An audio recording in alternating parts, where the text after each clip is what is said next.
Welcome to the HPTV podcast, where we talk about everything to do with Harry Potter and the coming TV series that is really far away, we know nothing about, and it's great. I'm Mitchell Marshall, here along with my wonderful co-hosts Stephen and Jamie, sometimes pronounced Jaime. Today we're going to talk about theme parks. We like theme parks. We're not Disney adults, but we go to theme parks. We like theme parks, and I think they bring the story to life in a really cool way. And of course, they tie into the visuals of the movie and the story of the books.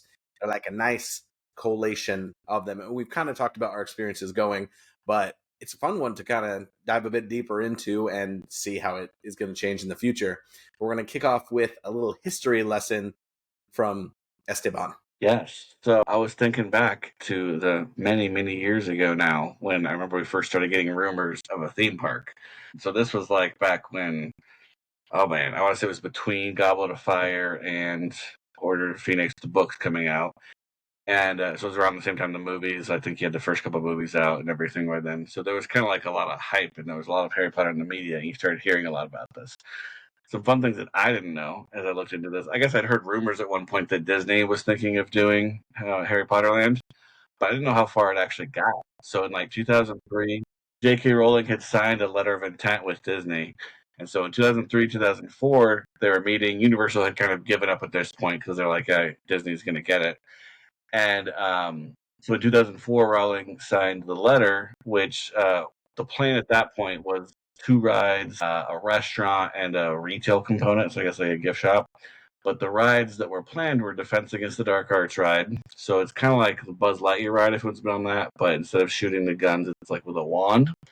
And so you're trying to kill the bad guys, I guess. And then a petting zoo, a Care of Magical Creatures petting zoo, which I thought was very interesting because would they be real animals dressed up as magical creatures, or would you be petting animatronics? Like, I don't know how that would work, but Disney probably would have figured it out.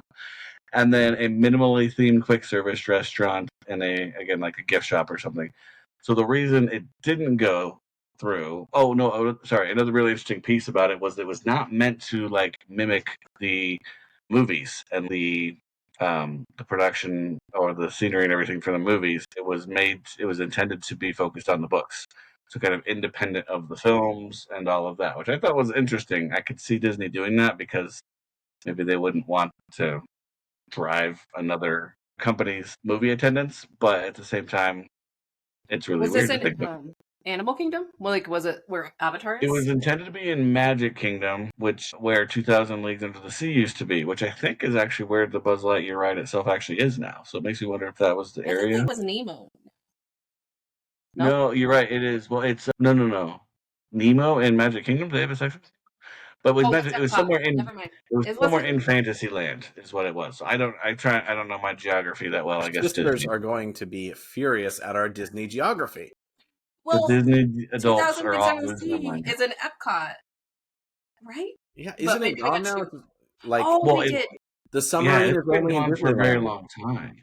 That's the thing about it. So anyway, it was that area. So not to confuse anyone even more, but it was in my Fantasyland somewhere. But yeah, it was meant to be based on the books and not on the movies, which I thought was weird. But then, so the reason it fell through was that it was too small. Rowling wanted something more, immersive, and she wasn't given enough creative control. So they kept pushing back on her, I guess, trying to do other things that, they're kind of, I'm sure, going the route of, we're Disney, we know better, just let us do our thing, right? And then the other thing that really turned her off was Disney's insistence to include like other brands. So like the gift shop, she wanted to be a Wizarding World exclusive gift shop. They wanted to include all their other Disney stuff in there too and just have some Harry Potter specific stuff, which she didn't like. They were also insisting on including like other brands that they worked with, so like Coca-Cola and things like that. And she was not a fan. So that ended up falling through. We could have had Coke flavored butterbeer flavored Coke.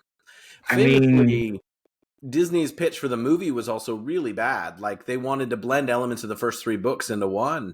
And look, I like a lot of really good things Disney does, and they did well with Avatar, which is kind of the first. They didn't own it for the first few years it was open, and way back into development, they did a good job with it. So like maybe something would have turned out okay, but yeah, their pitch for the movie was not. And this is like nothing's that substantiated. It was not all that appealing. Yeah, I mean, they didn't go that route. I think we have talked about that. We had some debates in the past, but what if Disney had done the movies And I think they would have been a little too kiddie. I think we might have gotten an animated movie, if I'm honest, which I don't know that I would have hated, but I also think I would have hated. So, something to think about. Um, so after that, right, 2007, Universal announced that they had the theme park rights. So it kind of went quiet for a good while. And over 2007 is when kind of we're all waiting on the last book and everything, right? And so they announced that, leaning into the hype, and everybody was freaking out, losing their minds. And it was a couple of years. It wasn't like now where they like leak stuff on the internet and everything. I don't think much of that happened. I distinctly remember wondering what the heck is going on with Universal. And so in 2009, they unveiled a whole bunch of their plans and showed some models and stuff like that.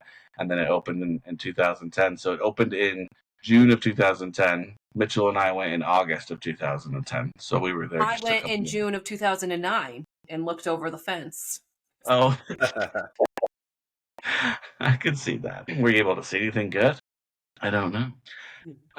But even Universal's plans, Universal was like really struggling at the time. So whereas Rowling couldn't get the creative control she wanted, and they weren't doing things her way at Disney, at Universal they went like the complete opposite direction, and were like, whatever you want, we will do it. And it worked, right? Because it really reinvigorated Universal. That park is both of those parks now they have Harry Potter elements are just they're killing it. And that was one of the things that really upped the game. It was also a game changer in the sense that you didn't really have like entirely themed lands. I think Jurassic Park might have been the only exception at that point. But like you didn't have an Avatar, like Mitch was talking about. You didn't have Star Wars, Galaxy's Edge. You didn't have these entire chunks of theme parks and multiple rides dedicated to one IP. The closest you could come to was like, I guess Islands of Adventure also would have been Dr. Seuss Landing. Yeah. The marbles there. But again, you're talking multiple characters and stories all kind of grouped together into one land for their Marvel island and stuff. And so this was really the first time they did that. And I think they proved that, you could do it well. And now we've got, frozen lands coming to different Disney parks. You've got all these, they're doing a lot more of this, which is kind of cool.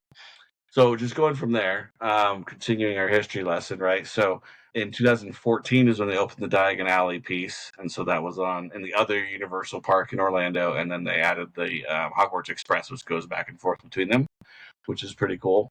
And then you had in 2014 they opened the park in Japan at their Universal Studios, and that's based around Hogsmeade as well, so they don't really have the Diagon Alley aspect. Hollywood Universal Studios opened theirs in 2016, and then Beijing opened in 2021. And again, all of those are Hogsmeade based. So any of like the Diagon Alley aspect or the things they're adding to Epic Universe, which is supposed to open later this year in May, those are all unique to Orlando. So if you want to see the good Harry Potter stuff, you got to come here to Orlando. Orlando's the place to be. It is. I did not realize Hollywood was that much later. I know. I was surprised. I didn't realize Japan opened before Hollywood did. It's interesting because there's kind of a complaint now in the theme park community about Disney duplicating things across parks a little too much. Like the Space Mountains are kind of different, or they are now, and there's like, well, we don't want clones of things everywhere, and it also makes it a unique destination. If you're like, hey, if you want to see Frozen, you have to go to. Well, now there's going to be 3 of them, but interestingly, Orlando's not one of them, because I always thought, maybe because I went to Orlando, I was like, Orlando should have everything, and then you take little bits. But like in Asia, Zootopia is much bigger, and so they have a Zootopia land, and I know that's Disneyfied, but you have to think with Universal. Let's jump into the next bit and Stephen, please sprinkle in history along the way. But Hogsmeade comes with one major ride, which we will talk about. They altered an old roller coaster to be Harry Potter themed, and then added a small roller coaster, and that was the thing. And then the little shops and the 3 broomsticks. And they've really have 4 clones of that, which I don't think they'll ever do again. And we'll kind of talk about the future. And what's so cool about it is, J.K. Rowling always wants control, but it's how immersive and detailed they made it. They did it on a Disney level of theming and immersion and even service. Like everything was just at a higher level when you went to the Hogsmeade section of the park. And it's now raised Universal's profile. It is why I don't think they're quite a rival, but there is definitely now a reason for people to stay in Orlando longer or go and just visit the elements in Universal. Like Harry Potter changed that game. And I think this will come out with us being like they did pretty good, but maybe we just jump right into the very first one. And again, as we described Hogsmeade, you can duplicate it 4 ways across. Like the layouts are very similar. The shops are similar, let's talk about Hogsmeade and what's there ride wise. Jamie, do you want to talk about the castle ride, the Forbidden Journey? The make me sick ride? Yes. Hey, before Rise of the Resistance, it was like one of the biggest advancements in using a new ride system, but it does make a lot of people sick. Well, and it was that time of that technology using the screens plus the movement. But when this ride came out, it was it dated kind of fast, which is rough, but it was like super cool. So the best part of the ride is like the queue is through Hogwarts. So hands down, I mean, you can actually just go do the line and exit if you want. That was like so exciting to be inside Hogwarts. Like I just remember that. And even you're outside and like the greenhouses and all that kind of stuff waiting. After being in that line for several hours, it gets a little old, but it's pretty cool in the What fortress. I hated is sometimes you'd wait in the outside bit forever, and then you'd move through the castle really fast. So you didn't get to see the pre-show in the Defense Against the Dark Arts room. The moving paintings, remember, this is the first time we got to see the really good textured moving paintings that are clearly screens that they made look like people. And you get to go through the common room and Dumbledore's office where they use another screen to kind of show you like a character in a scene and stuff. It did seem they were putting like all this incredible stuff in the castle, and yeah, I was just like, I could just hang out in. And you can't really capture it. Like if you try to like take a picture of the portraits and stuff, it doesn't turn out as good. So I'm always like, nope, you got to go see it. Like it's just not as good. We tried that first time Mitchell and I went. Like I remember having like a pretty good digital camera and taking a ton of pictures, but it wasn't enough. Like you couldn't like convey to other people like how cool it was to be there and be in the middle of it. But I'll give you that. Yeah, the queue, like even that first time we went, yeah, most of the time we were like back in Jurassic Park in line waiting to get up there. But once you do get into the gates, it's like, yeah, you're very much like in Hogwarts, and it was really cool to see so much of that in person. One day, I mean, this is totally off subject, but one day I'll have to have Isaac sing you his Jurassic Park, Jurassic World entering into Hogwarts. He came up with a song because the amount of times we got back and forth, he's like, I can't even do it. But usually both of the scenes. But anyway, it's a robotic arm ride, which is really cool. So you're hanging, swinging, but you're like going up to the screens. That ride's not 3D, is it? You're not wearing glasses, are you? Or are you? No. You're going to screens that are like those big rounded screens that you get like on the Avatar ride and Soarin' and stuff. But then there's actual like practical animatronics too. So you go through the Forbidden Forest, you get chased by a dragon, you're flying through Quidditch. It's a really cool ride. It does. That's one of the best parts is how they were able to integrate that, because you do have the globe that you're in with the simulator, and so whichever direction you look, you're in the world, which is really cool.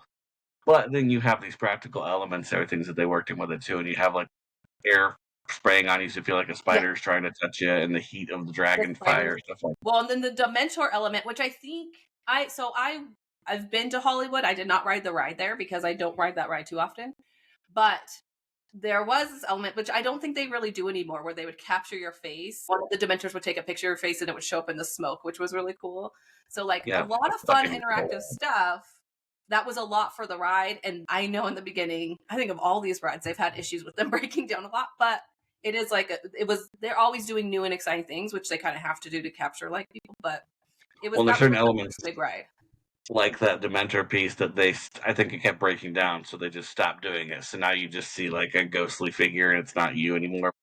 So the ride's shutting down all the time. But yeah, over time it's kind of, I don't want to say degraded a little bit, but they've taken away some of those extra elements because it just cuts more downtime, unfortunately. They have like refreshed the screens and stuff. Like they do know it needs to last, but I do think just the robotic arm and the fact that you're moving and then it can tilt and turn you and everything, I'm surprised it hasn't been duplicated more. We'll talk soon. Going to be some more duplications of it, but it does make some people sick. Like, and you can see how really you can get out of the immersion. You can see bits of the ride, but yeah. I've been on when the lights are not like the lights come on. Yeah, the lights are on. And then also an element of it is they have the actual cast from the movie in the line and on the ride, which is, cool, which they do throughout most of the rides that are. Probably is the last thing the trio, which is kind of crazy to think. So it's the marquee ride. It's in all 4 of the parks, there's even more, I forgot, unique about Orlando, really. So the second ride that's in all of them is a kid's roller coaster. I don't know what's called. Hagrid's. I think it's Flight of the Hippogriff. Fly to the Hippogriff. And it's just a fun kids coaster you get some great views from it. You're in like a basket hippogriff. You want a really good picture of Hogsmeade, you take it right at the top of that ride, right before you go down the first little slide drop. Orlando itself originally had a ride there called Dueling Dragons, which we had ridden when it was Dueling Dragons, and it was two different colored roller coasters, and they would be the part of the time, and then you'd have to go apart and your feet almost touch, and it was a really popular ride, and it was aging a little bit, but they rethemed it to be kind of Tri-Wizard, and that is, again, there's no other park in the world has a secondary main ride, and they took that down and ended up building Hagrid's Motorbike Adventure, which has themed elements where you see Hagrid's creatures. It has like an unexpected, I don't know, we're spoiling everything, unexpected drops and backwards elements. It's really smooth, but it's still family friendly, and you feel like you're riding a motorbike, unless you're in the sidecar, which I did for my wife, and that's how you know that I love her. And so you kind of have these two e-ticket rides, and then a kids one, and then the shops and things like. Let's not go into too much depth because I want to talk about Diagon Alley next, but the theming is just great. In the bathroom, you hear Moaning Myrtle. You have the 3 broomsticks in the broom. We'll talk about food and butterbeer later. Yeah, I will say that was like a shocking part, was like how realistic they made the shops in size. Like, it's tiny, you're smushed in there. And I thought that's something they would, and they kind of did when they added like Nocturne Alley and all that on the other side. But they're still, the newer ones they're building are still pretty tiny. So it's kind of like, you want us to buy the stuff? Come on. But I think it's also an element of that, like, you feel that pressure of like, there's so many people I'm just going to grab and buy. So maybe it works for them. I don't know. Oh, I should add, experience-wise, there is the wand, the Ollivander wand experience, which is like a little show, and you can be chosen and have a unique wand you give to yourself, which there weren't even that many of when you started. I'd rather buy a character wand, which were like 30 when the park's open, and they're like 65 now. Jamie's literally got a stack there, a paycheck of wands. But yeah, there's like the 3 or 4 shops and some butterbeer carts, and that's kind of like what makes up Hogsmeade. But anything on Hogsmeade before one of you guys want to talk about Diagon Alley? I think the only other thing in Hogsmeade that's cool is because the castle is there. I don't know about in Hollywood, but at least in Orlando, they have different castle shows that they put on that are pretty cool at night, and they'll project them in the castle. And so there's a holiday themed one, and then there's kind of the regular one they run during the rest of the year. Which, I mean, there's more to talk about when I have my complaints. But it's a really cool show, and I wish everyone could go in and see it. But like the logistics for getting people into and out of that area is a freaking nightmare. If they add Hogsmeade in other places, they need to put that castle somewhere where it's like by that, center lake, and everyone can see across it. You could have that show at night, and everyone would see it together. So, and Orlando is the only place they have Diagon Alley, and they also have the Hogwarts Express, which is cool. So it's in a separate park, technically. So if you have a 2-park pass, you can take the Hogwarts Express over to the other side. I feel like we always end up going that way. Hogsmeade, the last time I went, we went the opposite way. Me and my little family. So that was like a new adventure for me. But yeah, you can go over there, and they have Diagon Alley. They have another Ollivander's, that's where it is in the books, but they built it in Hogsmeade to sell it once. They have the ice cream shop, which the ice cream used to be pretty good, and I feel it's gone down in quality, but the butterbeer ice cream is always really good. They have Gringotts, and what's the name of that ride? Escape from Gringotts? Which is a really cool ride as well. They also have cast in it. It's like a kind of like a train ride. I don't know if you've seen the part of the movie. The queue also is, so cool being in Gringotts. And they have the dragon on top of Gringotts. So I think I don't know how long is it, like every 15 minutes or something, it shoots out fire. So you'll see everyone stop and trying to film it. The best thing about Diagon Alley, because it's really hot, which I found in Orlando most of the time, is they have Nocturne Alley. And I'm telling you, they air condition that place better. I'm hanging out in there. Also my vibe. I'm in the shop, but it's a lot cooler. That's my hint to everyone. If you're really hot, go hang out in Nocturne Alley. And Nocturne Alley is actually a little bit hidden, and it's got a really cool little shop in Morgan and Burke's, and it's creepy, it's eerie, but it's even got benches. They knew, they're this is a gift to the people. Yeah, because it's just when you walk into it, it comes out of nowhere. And there's a lot more shops. which I enjoy. There's a lot more options. You can just kind of walk around. And they have like a robe shop where there's clothing, and a creature shop, and they have the Weasley twin shop, which I think when you walk in and you see that and there's the fun to it, it's an incredible bit of theming throughout Diagon Alley. I think when they added that, it was them building upon what they had already done and showing that they're going to keep it at that level. They probably need a second attraction there. I don't know how much space there is for it. And obviously they're really trying to get you to go to every park. So they're not really expanding those Harry Potter bits, because Lost Continent, a waste of space, is still there in Islands of Adventure.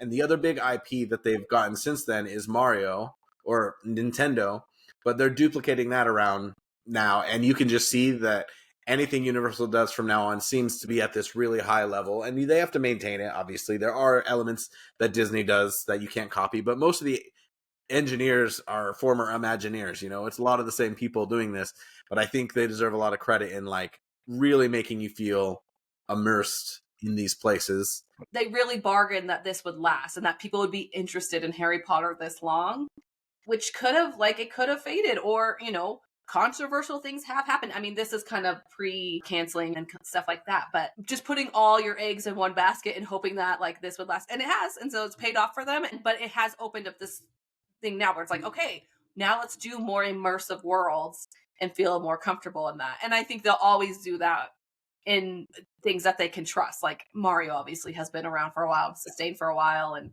we went in Hollywood, and they're going to have one more ride in Orlando that they have in Japan, but it's pretty small. But it is, when you in there, it feels cool. It feels like you're in the video game, which is awesome. Well, to that point though, like, because I know a few like people who work in the theme park industry here, right? And so people who are like ride engineers and stuff.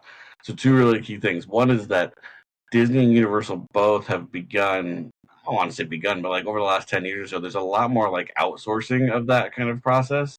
So there's a little bit less of the Imagineers doing every single element. They focus on the theming, but then they'll have another company come in and do kind of like the ride system itself. And then they just layer on top of that, whereas it used to be from the ground up, right? Walt would build every single thing. But they also do things like where they give themselves some room to retheme it. So Avatar, with the Avatar Land, I don't remember what the backup plan was, but they had a very clear like backup plan in case that next movie turned out to be terrible, or like people just didn't go for it. And then they had this giant land that was Avatar themed, and they were going to pivot it to something else if they needed to. So it is just like you said, you're putting billions of dollars into these, and part of it's kind of like fingers crossed that this is gonna work out for us. You know what I mean? But I'm glad they took the leap, because it came out pretty good. The thing about this too is people who aren't necessarily big Harry Potter fans are like, well, like the immersion is cool, the rides are cool, like they still want to go, because the other stuff that has come out Harry Potter, like Fantastic Beasts films, did not do well. And we'll talk about Epic Universe in a bit, where part 3 of this is going to be based on not just that trilogy, but the film that everyone hated, because the first and third one actually are better than you remember, or not bad. It obviously didn't capture people, but it's so funny that it's based in Paris, where the second movie was, that I've only seen once. I'm gonna rewatch it. I am, but I have only seen it once too.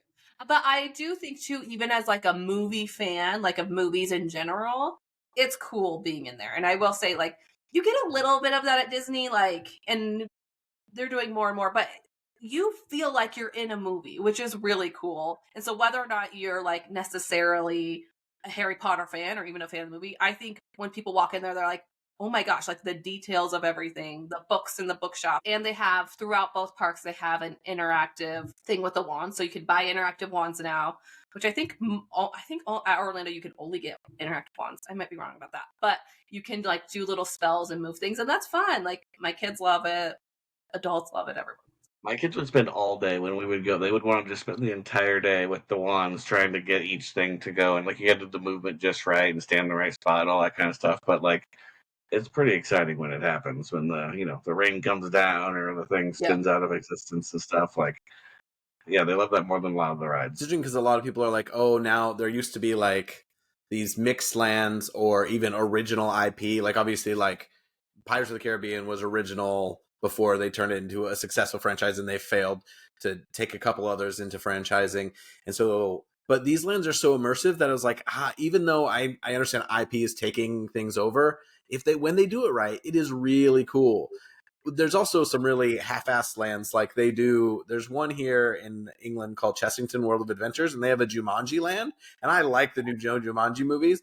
And it's kind of funny how they try and make it work, but just anything to put on there. They're adding like what's that Minecraft thing the kids love?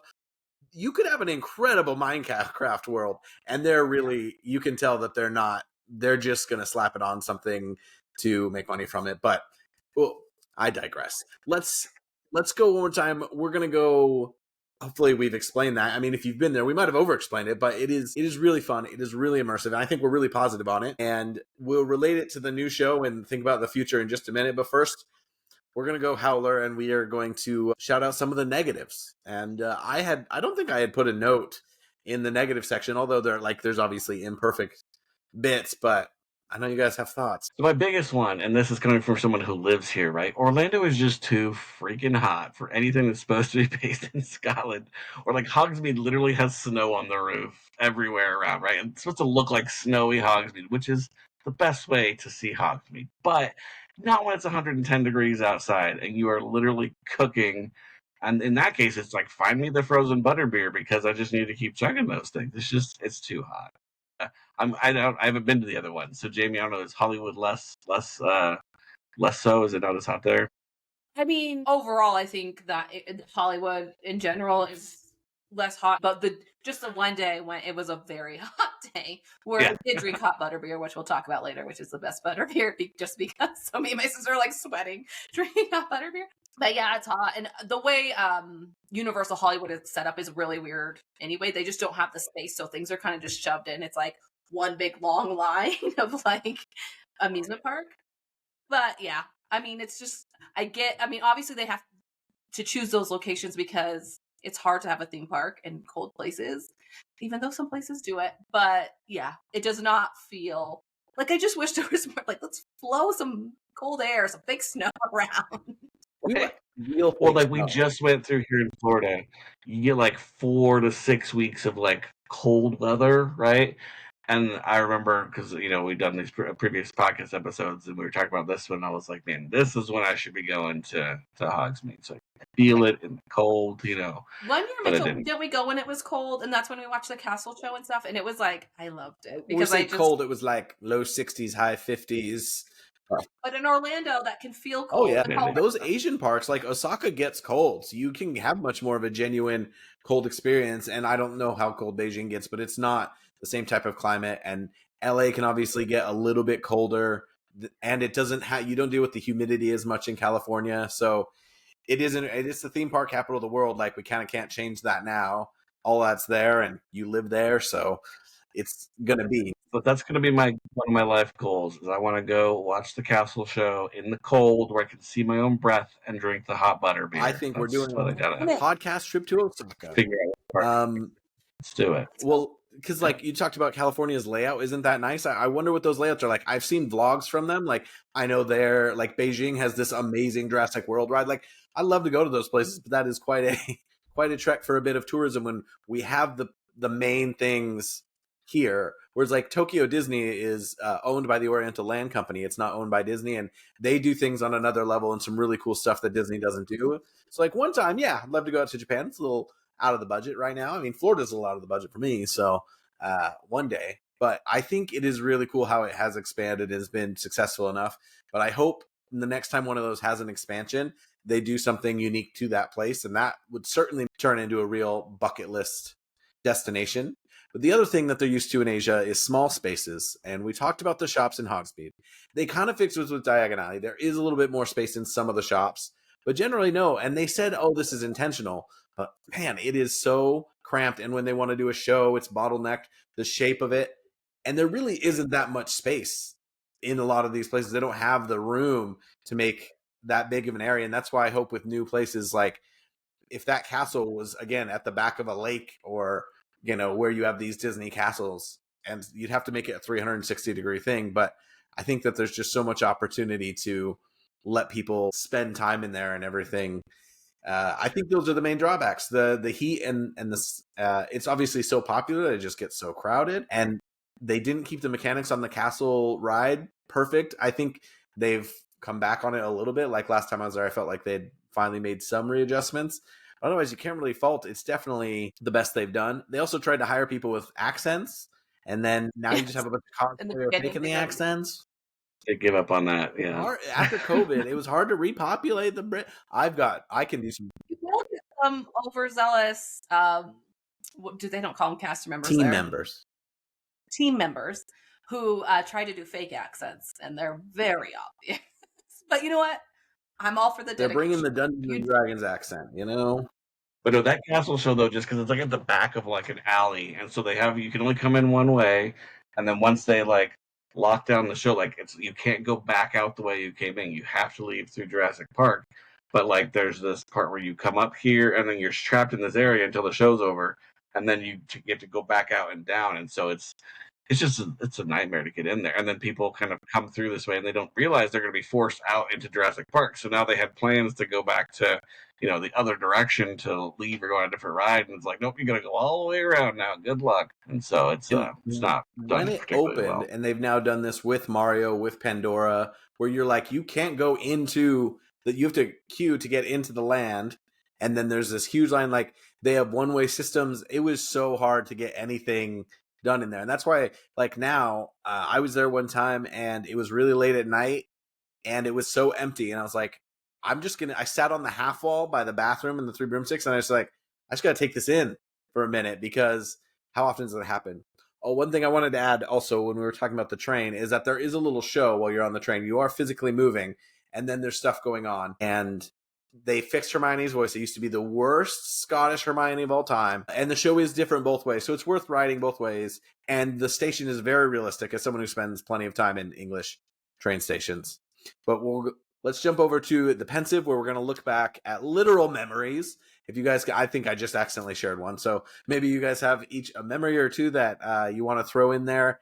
And then we will talk about the most anticipated part, the ranking of the butterbeer, and chatting about the food that we eat in the park. So did one of you guys have a memory that stands out to bring in?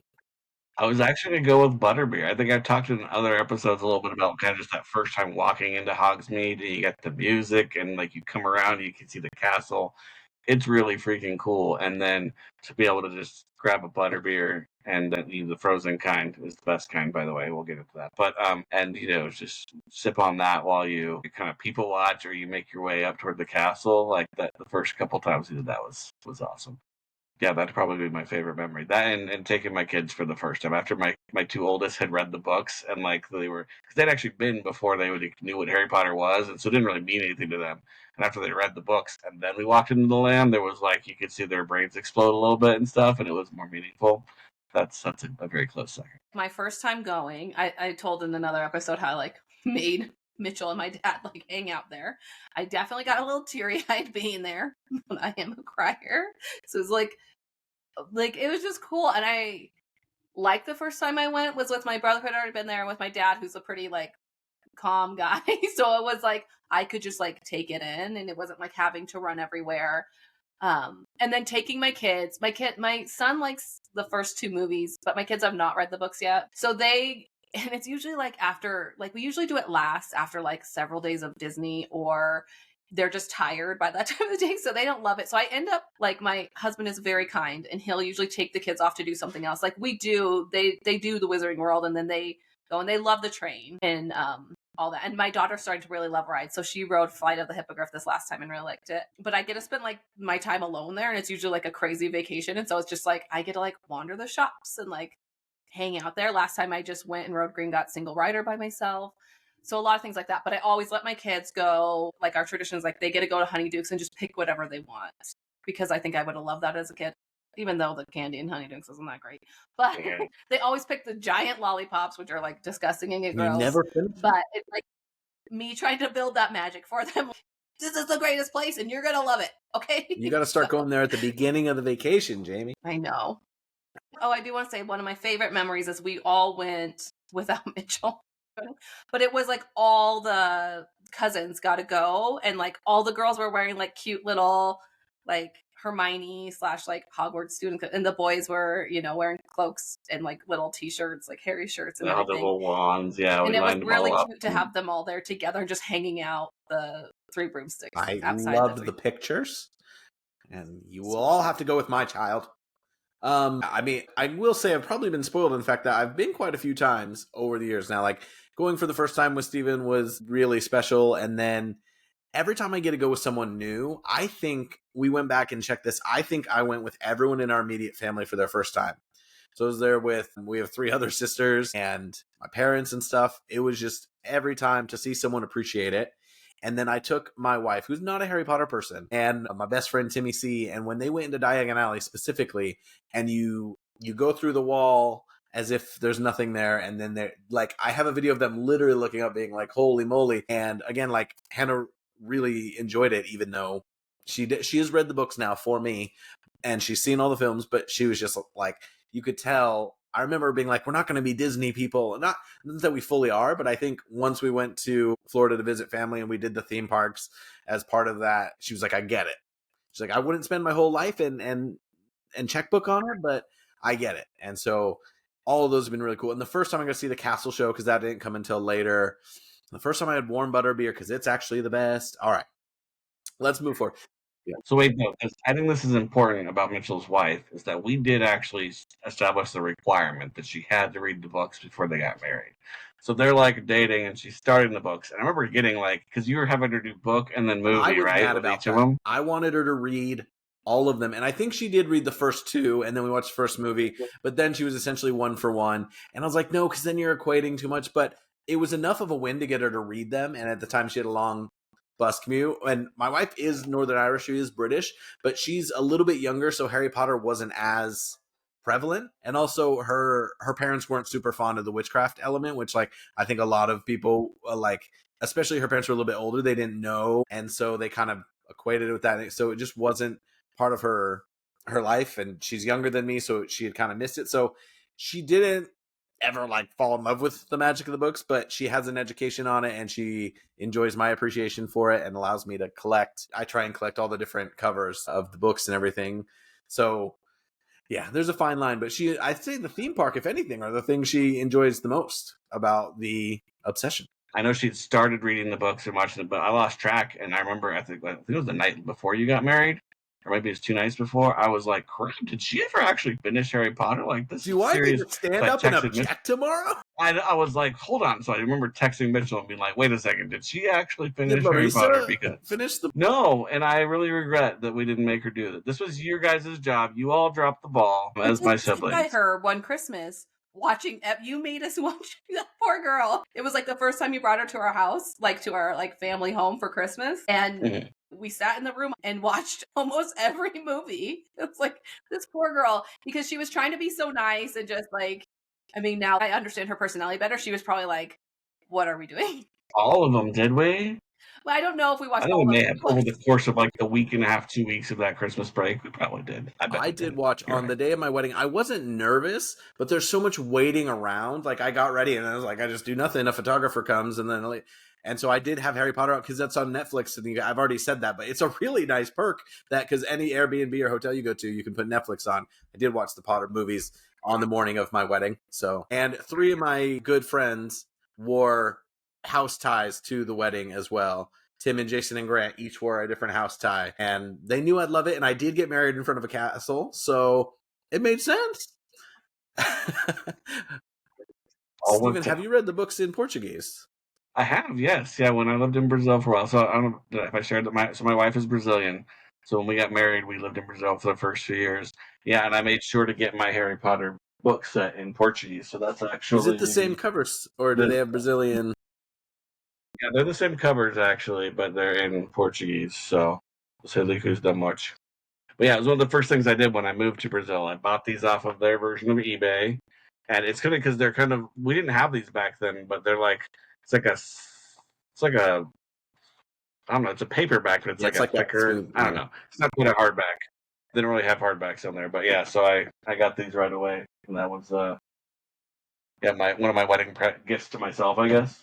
Wedding gift to myself of Harry Potter. Well, I've looked through all the covers online now, and like some languages they have multiple. Obviously, the British and Americans have had many editions, but a lot of languages will just take the U.S. covers and put their language on them. Or there's been 2 newer versions, each from the UK and the US, that now are getting just translated across. But I love some of the art on some of the random ones is so cool, and they're hard to find, but that's kind of what I like. Or like when I go on a business trip somewhere, like I have an Italian and a Hungarian cover that are really unique, but I realize I would need an actual room size shelf to fit all the covers. But buying one sporadically here and there is quite fun. Sometimes it's hard to choose, and then, pay for them and have space for them. It's funny to see too, because obviously before we had the movies and stuff, what we did imagine was a little based off those illustrations. Like, I mean, I knew I had seen the UK's version when I was younger, but I just didn't realize that almost every country has a different version. And I'm like, that's so funny because we picture everything so differently because we're starting off with that like one cover photo or the little like chapter illustrations. But like a lot of my ideas of what people look like were based off of those. Before the movies, when I would imagine, like you said, it's drawn, right? So it's illustrations. And I have this I don't even know how to describe it. It was a very interesting, like, real world animated, like, hybrid in my brain of how the characters looked and what the castle was like. Almost like a video game, where it's like hyper realistic, but it's also a little too smooth, like a Mario castle or something, maybe. Like, that was kind of how I imagined, like, the castle and the inside and, like, just those kinds of things. And then when the movies came out, it was almost like a little too gritty for me. It was like a little too real, a little too dirty. I was like, hang on a second. Like I saw like everything really shiny, goldish kind of. We had the Chamber of Secrets for like PlayStation 2, and I remember the main spell was like Defendo, and I'm like, that's not in the books, but it was cool because it was different, and yeah, some of the different art is like wild. I'm like, that is not what it was supposed to be, but some of my imagination was off. I remember imagining Malfoy with black hair. I just missed that at some point, and that has since been ruined. But this is the Italian one, and I was really torn because they have a very ominous looking Prisoner of Azkaban. I know most people are listening to this, but it's a really cool, very different version of the burrow. And so I was just like, I think that is an interesting way to do it. Maybe I should just get a giant mosaic. I haven't made. They're all online, but I'm a nerd. Wallpaper. We've been sidetracked. We're talking about theme parks. All right, the official ranking of butterbeer. So when it came out initially, there was a soda, which had a butterscotch like foam cream on top. And then there was a frozen version, like a slushy, a Slurpee, whatever you want to call it. And I like the frozen more than the regular, but I like the regular. And I remember they told you when it first came out, don't drink it with a straw because it changes the experience. And then they added warm butterbeer, which is how it's described in the books. And it is the best. And I would just like to have it in the real cold. It's hard to reproduce. And in fact, they sell a bottled butterbeer that is not good, in my opinion. And that is kind of what they have at the studio tour here. And so I will say the theme parks are the best place to get any version of the butterbeer, but it does go hot, frozen, cold. They're all delicious. The ice cream is good. It can be a little weak, but generally, I'm very pro things butterbeer. So you guys can debate that and talk about the food. I just had to get that out there. Whatever like combination or recipe they came up with was good. Like for the ice cream and the different versions. Because other like recreations outside of the parks just it doesn't work. Well, like that's the regular soda. The cold foam's always like the best part for me, which I still think Starbucks stole that. I think that's where they got the idea to start putting that on all the drinks. Like not the same flavor, but you know what I'm talking about. But the frozen was always the way to go. But it's like so sweet. It always makes me a little sick if I drink too much of it. So now I like share it.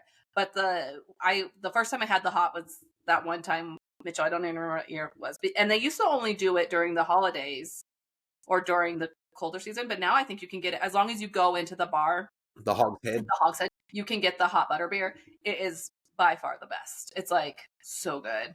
I love it. It's good. It's just too hot outside to be drinking hot stuff. Like so good. I need to take that home with me and just dump a bunch of ice in it, maybe, and then drink it.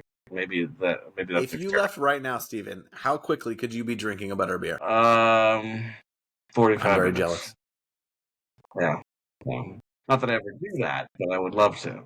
The food is pretty, I mean, and I don't know, it's been a while. I mean, I did just go and I had the like fish and chips, which is all right. Like it's pretty good. It's not going to be as good as like London or, I actually like it better than the Magic Kingdom's fish and chips.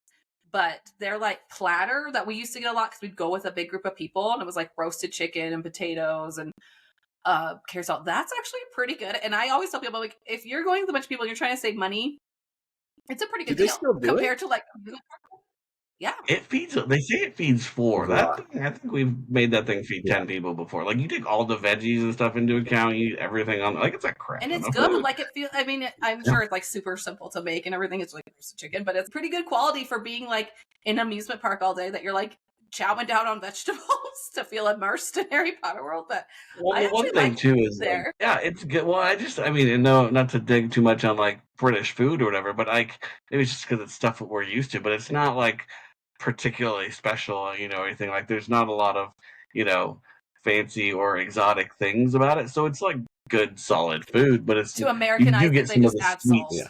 They just add salt. Well, like I always say, Well, like some of the sweets are a little more exotic and more, you know, Wizarding World themed. But like the food they eat is just food, and well, it's people good. are always like, yeah, England has terrible food. It's a bad food culture. I'm like, yeah, you're right. But I was like, once you come here now, they've obviously elevated it. They've changed it. They've like adjusted it. And fish and chips, genuinely good. But like here, if you want to get a good pie or like a savory pie, which is everywhere outside of America, I just feel like savory pies are more prevalent and better. I have had a couple bad things there. Like I kind of stick to the fish and chips or the simple stuff because like I think I had like a meh shepherd's pie and then more of like a potato and leek pie.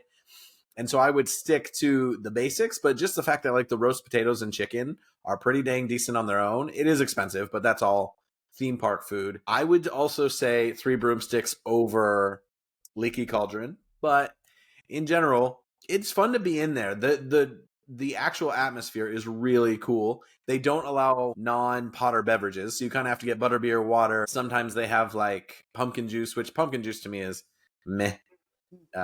Also, the chocolate frogs are terrible. Buy them as collectors, not for the chocolate.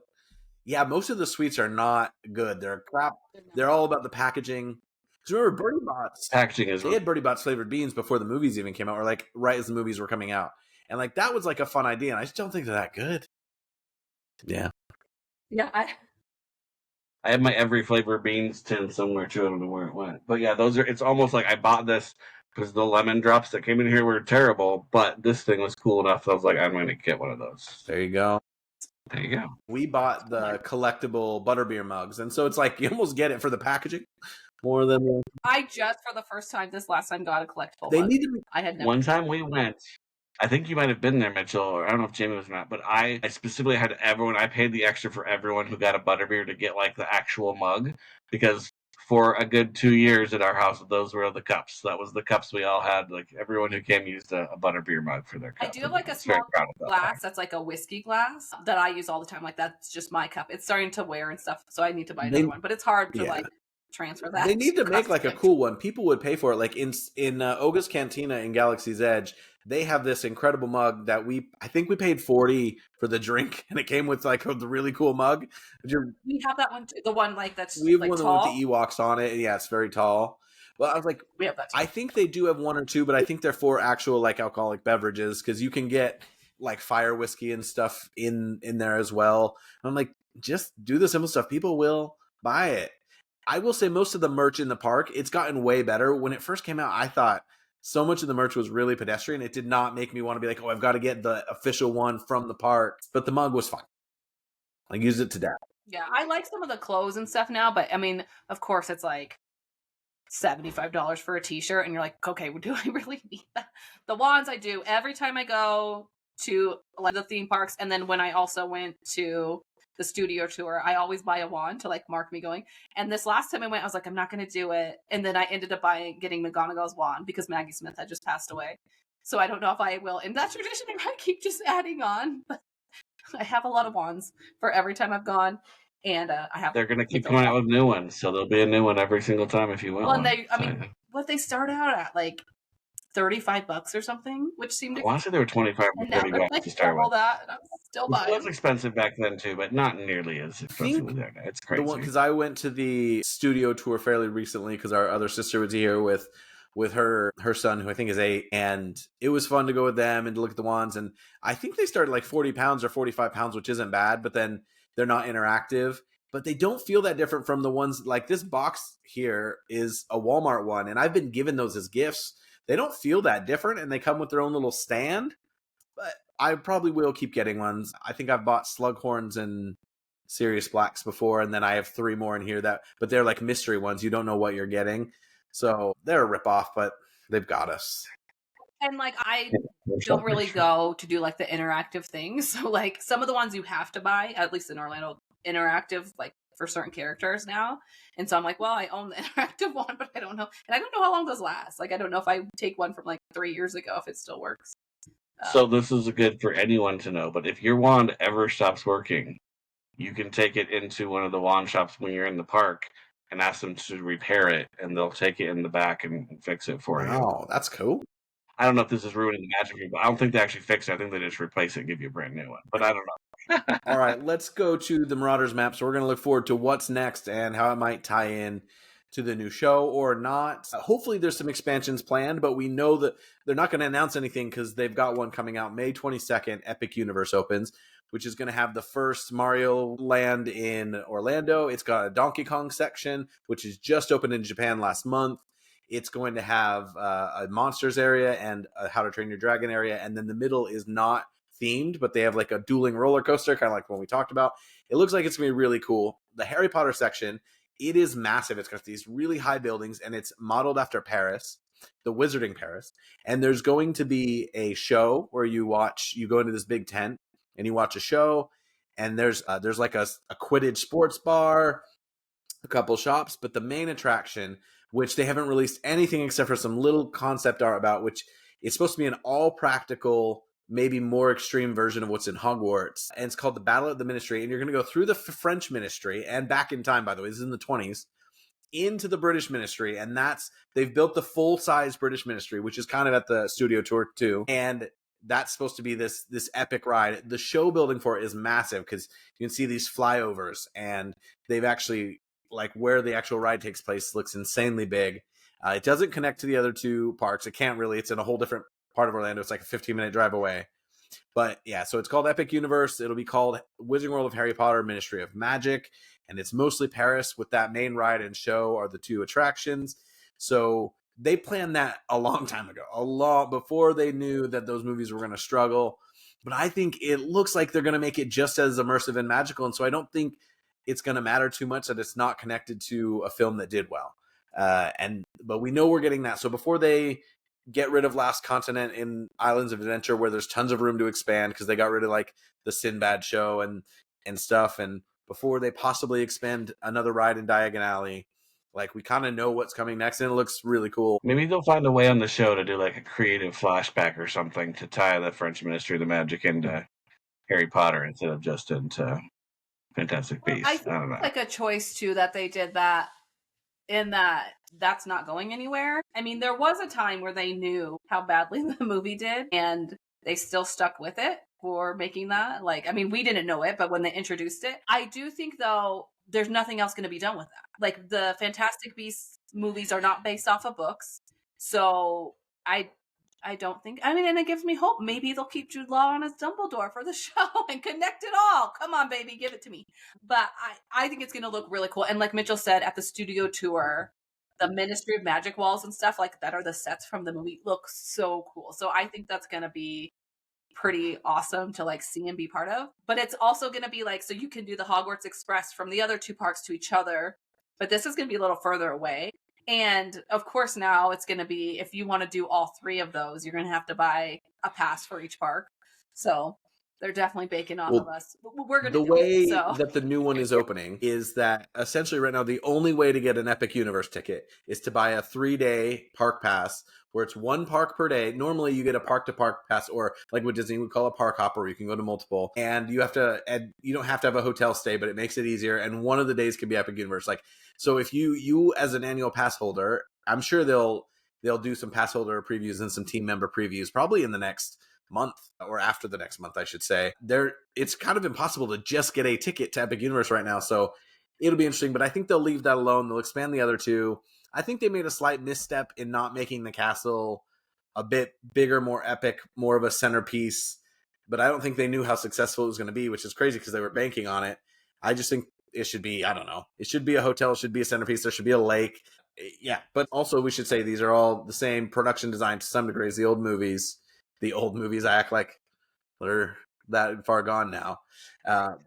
Ancient. Yeah, I think they should expand those other two bits at some point in the near future. They need to keep pushing, and it pushes Disney and makes Disney feel like they need to keep adding more cool stuff and building a little bit faster. So right now we have the trifecta, but we need some more rides. Go on. Well, and I do think, like, if they were going to do another, like, area, right? If you've got Hogsmeade and Hogwarts, and then you have Diagon Alley, like, what's another, like, area in the world that's been explored that you can, like, show, right? That's not attached to one of those two geographies? Because you've already got kind of, like, London, right? And so, yeah, there's not really a lot of options there. But I also do think, like Jamie said, without it being in the books and without more fantastic, like, I don't know how they would expand it in the future, you know what I mean? There's no more story to add. Like, the story is already kind of made up. It's about something that happened after the last book. You know, it's not in a movie anywhere. It's a, from what they say anyway, it's about them trying to, Umbridge is being tried for her crimes that she committed over the course of the last few books, which isn't anywhere. And so it's kind of like, so how do they then add on to that? I mean, maybe they find a really cool creative. They can take freaking, what's next to, what's that? Atlantis? Whatever. Yeah, it's just sitting there. Well, no, but I mean, to expand on the Ministry area that's in Epic Universe, right? There's nothing really to add to that, in my opinion. But next to, Hogsmeade and Hogwarts, there's space to expand. Next to Diagon Alley, there's story, there's IP, there's a lot of things that they can do in there. You think about Harry Potter as a world is not that crazy expansive when it comes to these locations and things that could turn into rides, although I think there are more good ideas. Like you had the whole Forbidden Forest, which Hagrid's kind of already touches on, but I think there's obviously more they can do. But they could take us to New York, but again, that's really going back to Fantastic Beasts, which isn't going to get that much. But yeah, the first Fantastic Beasts movie is okay. I think it's clear that it was not an adaptation, which I think is good. Like she wrote it. The second movie has all these stupid twists, and it feels like an adaptation, badly adapted. Yes. And then the third movie, I went and saw that movie with our mom just because I was going to go by myself, and I think our mom was like, "You loser!" So she went with me, and she gets so confused at the end. She just looks up. She's like, "What happened in the book?" And I was like, "There is no book, Mom." Why they're lost? They're just out there they threw out so many things just to like, set up like future movies. I think Fantastic Beasts, it wasn't 100% that they were going to have another movie, so it was supposed to be a 5. They announced it as a 5-movie series, and then 2 did so bad that I was worried they were going to abandon it. But 3 is actually they kind of bring it back together. It kind of works. They did. I think they could have moved on. And it's cool because they take you to you go to New York in the first one, Paris in the second one, and then the third one goes to like 5 countries. I think it was an interesting way, and I think going to magical schools in other countries is like a lovely idea. But if JK is not going to write more of those types of things, I don't know how much we can really trust the interpretation and what is ever going to come out of a story at those schools. But clearly the school element is really key to this magical world. I don't know. People want like an Auror series or maybe Founders. I'm like, I kind of get it, but I think that this is a children's school, not children's story, obviously advances, but it's kind of like the school is quite central to it all. So the next thing is Universal's been really blunt that they want to build a park here in Great Britain. It's kind of halfway between London and Birmingham, which is the second biggest metro area. And it's kind of forgotten in the middle of England, even though it's actually massive. So it's between there and I believe it's called Bedford. And they have a huge plot of land. They haven't released any information because here bureaucracy gets in the way of everything. So it's actually fascinating that the government's been so supportive. And I think it's because they know it'll take 40 years. It'll get caught up in planning and they'll dig and they'll actually run into like a skull or something and be like, we got to stop. It's not Rome, but it's close. Anyway, it's constant. But my hope is here. I don't need Harry Potter to be the centerpiece of a full park, but I think the castle needs to be a much bigger deal. I think they need to have a lake. I want like intertwining Quidditch roller coasters of multiple types of coasters. I think doing a dark ride kind of akin to like Dinosaur or Spider-Man, but through the forest in the Fort Anglia, like there's rowboats on the lake. There's just so many good ideas if they give it the space. I also want a Lord of the Rings land I've got 20 ideas for it too, but we'll see. But have you ever done the ET ride at Universal? I haven't. Where you're on the bikes. It's really dated, but you're on the bikes and you're like going through like ET's planet. I think that'd be so cool on brooms. Like you're sitting on brooms and you're going, like you're legit on a bike. Like, I mean, they're all connected. But I'm like, they could do that with brooms and like feet harness or something. Put a cushion there. Well, I think if there's one place to really go big on the Harry Potter rehab, it's in England, right? That's where it's all based. Which is have the lake with the boats, have the different, all the different, have a gigantic castle, have your Cinderella's castle, but make it, Hogwarts. and make that the centerpiece of Well, just the everything. Like people that that's go to weird. visit just to go see the studio tour is pretty crazy. So And I'm sure it does a lot. the studio tour is expensive. It is almost as much as you'd pay to get into a theme park. As part of the plans, they've already have train stations and new motorways like that are going to go up to this part. So they're going to do everything they can to be like, hey, if you're on holiday in London, like this should be part of your plans. So I feel like there's so many great things that they could do with it, and they could make it the centerpiece or at least a huge piece and say, okay, we're going to give it this amount of space. Because if they threw another Hogsmeade in there, the exact same thing that's in one of the others, I'd lose my mind. Like, what a huge missed opportunity. And again, so Universal has been growing a lot, whereas Disney has right now, is it 3 or 4 Asian parks, and then they've got Paris, and then they have Orlando and LA. Universal has gone in recently to the Asian market like really strong, and so they're only missing Europe as far as these big destinations. Obviously, like South America and Africa just don't have the support for these right now, but it's crazy to think they're going to put it here instead of on the mainland. And so they've got to make every opportunity that say, okay, you're going to London, one of the biggest destinations in the world. What's going to bring you up here? And I think there's ideas outside of Harry Potter, but I hope they do it that way. I hope it's unique. And the other thing is if it doesn't get approved until next year, they could base the visuals and the production off of whatever the TV show is going to present as like, here's our version of Hogwarts and Hogsmeade. I really think they should do Hogwarts in the grounds because like there's so much you can do without even connecting it to Hogsmeade and Diagon Alley, and you could add those later. I think the possibilities are limitless, and if they get permission at that point, then we could see that incorporated, which make it fascinating to have two really different versions of the same thing. But we're seeing that with Disney, like things being themed to the live action stuff now. Well, I'm really curious to see too, like you said, because we have the original trio, right? They're filmed like in the Forbidden Journey Castle, right? Are they gonna refilm that with the new cast at some point? Maybe. Like it's really weird to think about. And like, how different is the production design gonna be? Like, is it gonna be where you can just put these new people into the same space, or is it gonna be significantly different to where it's you got to keep them separated out? You know. So, and I wonder too, like, is there any restrictions there? Is Warner Brothers, Universal, or something? Have they told the people creating the show, right, that like, hey, you can't go too far from this because we've already invested billions of dollars in all these theme parks and other merch and stuff, I and think so they can have said though that they are going to try to keep like the look. Oh, I don't know what exactly that means. it's not that I don't like the think look, but I think you gotta make it your own a little bit. Like the Burrow on that different book cover. I think it doesn't have to be drastic, but I don't want Hogwarts to look the exact same. And I think you keep it in touch without being too much the same. But obviously that was a good point of the originals. But if you just slap a new cast in the same environments, I get the story will be different. I think it just has to feel a little bit different, and that's a place where you could get creative, but still hold to the spirit of the books and not.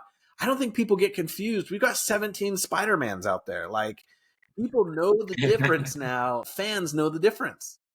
It's just a multiverse of Harry Potter. Boom. Okay, They could explain that. and then Daniel Radcliffe's going to come through a vortex. I love Andrew Garfield.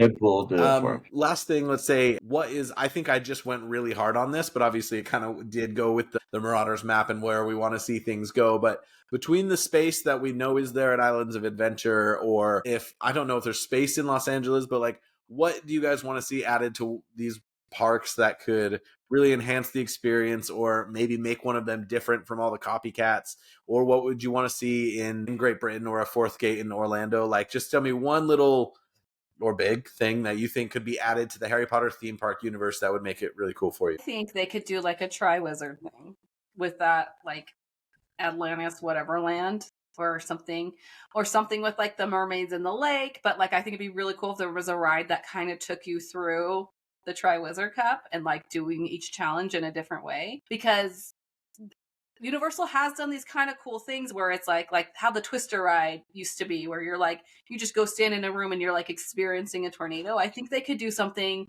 where they've done before, where you mix like a ride with like walking and moving from area to area. But I think that'd be something cool. Obviously a huge investment and a lot of work, but I think it's something that would be awesome. We want a lake. We want a maze. I want it all, baby. I honestly don't know. I'm trying to think through like all the different possibilities, and I mean, I think it's just got to be something. I don't know, magical, and it's just gotta be fun. I wonder, there might be something cool with like some kind of boat ride, like a log flume maybe, or something like that they could do to integrate, get a different kind of ride system involved.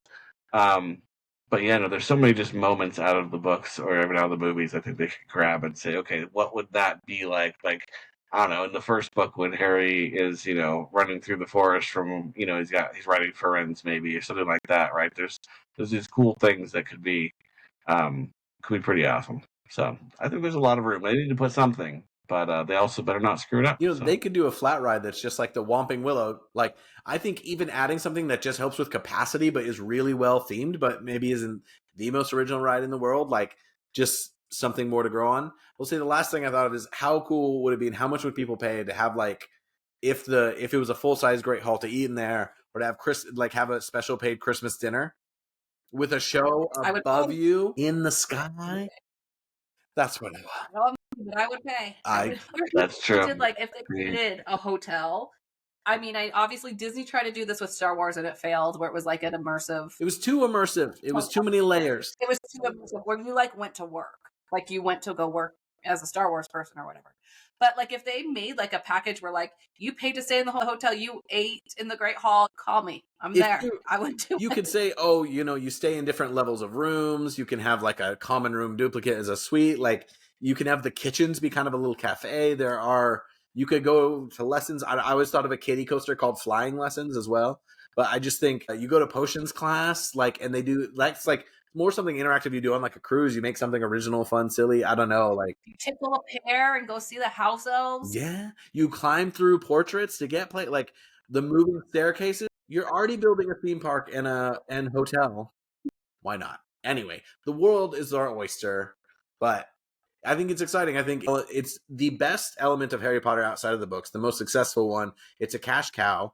It is interesting because you think it's all done by Warner Brothers, even though, or it's all done by Universal, which is actually a rival with Warner Brothers now in these ages of streaming and content and whatnot. But I think it's working out for everyone. And I'm glad it didn't go to waste or get ruined by Disney. I love you, Disney. But also, it took Disney 4 years to make Tron, and it took Universal 4 years to make Epic Universe. I'm just saying. Well, just to acknowledge that I don't think we would have Galaxy's Edge if it wasn't for Harry Potter. I don't think they would have done Avatar the way they did. I think they would have tried to Disneyfy it more, and they actually did a lot more like the film and just counted on them being very good rides. So I do think the whole Wizarding World theme park changed the industry theme parks, which I think is really cool. Yeah. And people are saying Universal's rivaling Disney. I don't think it's to that point. I think there's still something different to being on that property, and that you're in a city of it. And it's funny how they call Volcano Bay another gate when really Disney has 2 water parks no one even needs to bother with or talk about, even but they're decent. But Universal is certainly you can't call them nothing. They're no longer they're no longer between Six Flags and Disney. They're so much closer to Disney now than they used to be. And I think it's exciting, and unless they build that exactly the way I just said it in England, I'm moving back to America. So come on, let's get it together. But anyway, there's many theme and amusement park subjects worth discussing that I can't even afford. All the cool ones in Europe that the Americans never really go to, I can't even afford to go to them. So it's I'm just gonna have to keep going to Orlando to visit my brother and sister and the roller coasters and the Harry Potters. Anyway, hope it keeps getting cooler and better and better. And I think I'm worried we forgot some details because you guys kept throwing things out there. I was like, oh yeah, I wanted the interactive wands and stuff. Hopefully we covered the breadth of the magic and immersion that these bring in. Did you guys have any final thoughts on Harry Potter theme parks or any thoughts on the upcoming Harry Potter television series that we need to hear now? I don't think so. I like the theme park a lot. I think it's fun. I wish there was more and it was bigger, but I also understand the constraints of it all. And just Hagrid's motorbike adventure. I can never remember the name of these things. Is my top ride right now of all time. It's a really good ride. So if you do go down, it's a great ride. I love that. But yeah, Hagrid's is literally up there with Rise of the Resistance and Velocicoaster, which is pure roller coaster. It's themed wise and thrill wise, and yet kids can still go on it. It is pretty incredible piece. If you like coasters, it's a great coaster, and it goes really fast. And it's smooth, and it's not too frightening. It's the best of everything. Yeah, that's my last note. It's a really good ride. It is. All right. Well, from the past to the future, we've really covered the theme parks of Harry Potter. But, you know, there's a limitless world that we get to discuss as we await more pot in the Potter world. Next time we're doing Chambers of Secret, unless something big comes up about the show. Yeah. Hopefully we get some show news, but if we don't, we're going to be looking. We have some fun ideas to do with some casting and everything. Otherwise, next up, Chamber of Secrets watch through, where if you love or hate the story, the movie, you're going to agree with somebody. See you next time on HPTV. I'm Mitchell for my co-hosts Stephen and Jamie. We'll see you next time. Bye.